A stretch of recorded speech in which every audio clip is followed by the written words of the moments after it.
Namaskar. Art of Parenting session again, once again before you.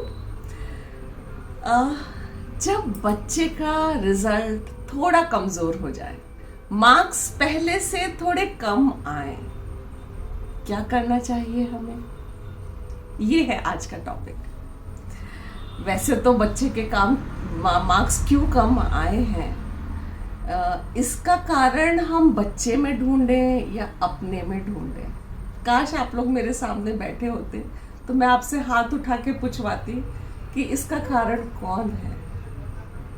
तो आप बताएं क्या जवाब होना चाहिए इस चीज़ का कि बच्चे के मार्क्स कम आ रहे, मार्क्स कम आ गए, अब आप रिएक्ट कर रहे हैं एज अ पेरेंट, ऑलराइट। लेकिन जब मार्क्स कम आने की या तो बिल्कुल उम्मीद ही नहीं थी आपको, या शायद आपको ऐसा लग रहा था कि शायद मार्क्स कम आ जाएंगे, तो फिर आपने जब एक बार भी ऐसा ख्याल आया कि मार्क्स कम आए, तो आपने क्या किया एज पेरेंट्स?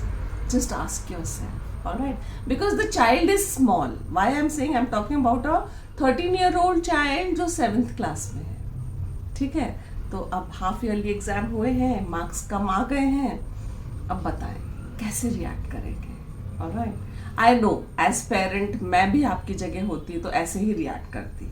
तुमने पढ़ाई नहीं करी, तुमने ये नहीं किया, तुम अपने आप को बहुत होशियार समझते हो, you think you are over confident, you always से मुझे सब आता है, और अब देखो तुम्हारे तो 20-20 नंबर, 15-15 नंबर कटे हुए हैं हर सब्जेक्ट में। So first of all we need to analyse कौन से क्लास का रिजल्ट है, ठीक है। 9th है, 7th है, 6th है, 11th है, ये सब टर्निंग क्लासेस होती हैं। बच्चे के पढ़ाई का जो बोझ होता है वो एकदम से आ जाता है। हाफ ईयरली एग्जाम में करीब 8-8, 9-9, 10-10 चैप्टर्स आ रहे हैं, ठीक है। तो हम क्या कर रहे थे पहले, alright. So and if you say बच्चा सुन नहीं रहा था, तो if the child is not listening to you, not listening to the parents, then whose mistake is it? Is it the child's mistake or your mistake? How assertive you are. Think about it. How assertive you are.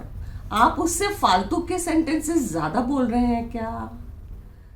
जो आपको उससे expect कर रहे हैं वही बोल रहे हैं कि कुछ आलतू फालतू बोल रहे हैं, ऑलराइट। और is he getting convinced with what you are saying? भाई आप कुछ बोल रहे हैं उसको, तो अगर वो आपसे कन्विंस होगा तो क्या वो आपकी बात नहीं सुनेगा? ठीक है। अगर बच्चा आपकी बात नहीं सुन रहा है तो भी किसकी गलती है? तो भी तो आपकी ही गलती है ना। अभी तो जब तक बच्चा बच्चा है, सारी गलतियां आपकी ही है। I am sorry to say that, alright. But we as parents don't realise many times and we feel, मैंने तो तुमसे कहा था, I told you this is going to happen, and then just see, look at your result, and now what are you going to do? And you told me that this is not going to happen, and just see, this has happened. See, this is a blame game, all right. So always for parents of this age group, especially the teenager age group, I need to tell you that be very, very conscious about the words that you're using before the child, the sentences that you're speaking. Are you positive in your approach, or you are just speaking negative in front of the child, or you are losing the impact on your own child? आपका असर ही मानो खत्म हो रहा है बच्चे के ऊपर, ऑलराइट। मेरा कहना ये है सिंपल, आप जो कहें वही कहें जो बच्चा कर दे। If you are speaking 10 sentences and जिसमें से बच्चा सिर्फ 2 सेंटेंस पे ध्यान दे रहा है, you are to be blamed somewhere or the other. आप इतने इफेक्टिव आपको होना पड़ेगा कि या तो उतना ही बोलिए जितने का आप चाहते हैं बच्चे पे असर हो। बहुत ज्यादा फालतू की बातें बच्चे के सामने इस एज ग्रुप में ना करें, because the cognition is taking place, the brain cells they are developing, child is able to reason out now. अभी तक बच्चा आपका कहना मान रहा था because he was not able to analyse the situation, or his reasoning power was limited. Ab now his reasoning power is increasing, so he will question you, or maybe he will not listen to you. He will not listen to you. Why? Because he feels that whatever you are saying is useless. Right, उसकी कोई वक्त नहीं है जो आप बोल रहे हैं। तो इसलिए आप अपने वजन करिए, अपने शब्दों को सोचिए, मुझे क्या सेंटेंसेस बोलने हैं, या फिर मुझे कैसे बोलना है, मुझे कैसे बोलना है कि मेरी इस बात का असर हो जाए। और फिर 10 में से आप 2 बातों को छांट लीजिए कि मुझे इन 2 बातों का असर चाहिए अपने बच्चे के ऊपर, और फिर उन 2 बातों को एम्फेसाइज करिए, बजाय इसके कि आप 10 बातों को एम्फेसाइज करें और बच्चा आपकी एक भी बात को ना सुने। तो कम से कम आप अगर 2 बातें आपने सिलेक्ट कर ली हैं और वही 2 बातें बच्चा ओबे कर लेता है, I think you are the winner.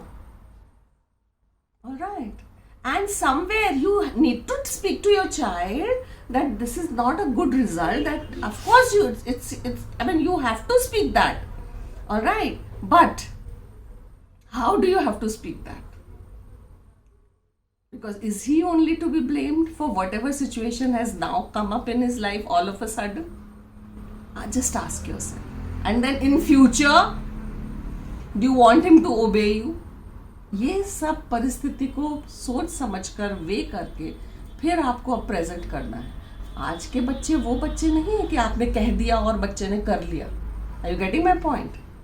So just don't speak anything for the heck of it, assert yourself. आप जो चाहते हैं वो फिर बच्चे तक पहुंचे। ये नहीं कि आप सिर्फ बोल के और बात खत्म हो गई, बोल दिया और उसने भी नहीं सुना और आपको भी ये हो गया कि आपने बोल दिया। सो रिजल्ट जब भी आता है, कहीं आपका अनएक्सपेक्टेड रिजल्ट भी आता है, so you have to weigh everything, you have to analyse the situation. नहीं कर पाया तो क्यों नहीं कर पाया, या ask the child to reason out instead of you pointing out everything. बच्चा भी तो समझ रहा है ना कि मेरे क्यों मार्क्स कम आए, मैथ्स में मेरे 20 मार्क्स क्यों कटे, what are the reasons. English में क्या लैंग्वेज मिस्टेक्स हुई हैं, या you were not thorough with the grammar practice, or what was it, or maybe you lost your marks in the comprehension. So that particular understanding the mistakes is more important than just playing the blame game. Alright, आपको अपनी respect बना के रखनी है बच्चे की नज़र में, ठीक है। उसके लिए आपको क्या करना है आपसे ज़्यादा कोई नहीं समझ पाएगा। So that's it. Handle every situation. Now your child is growing up. His cognition is improving, his understanding is improving, so you need to choose your words, your sentences and everything. Thank you and namaskar.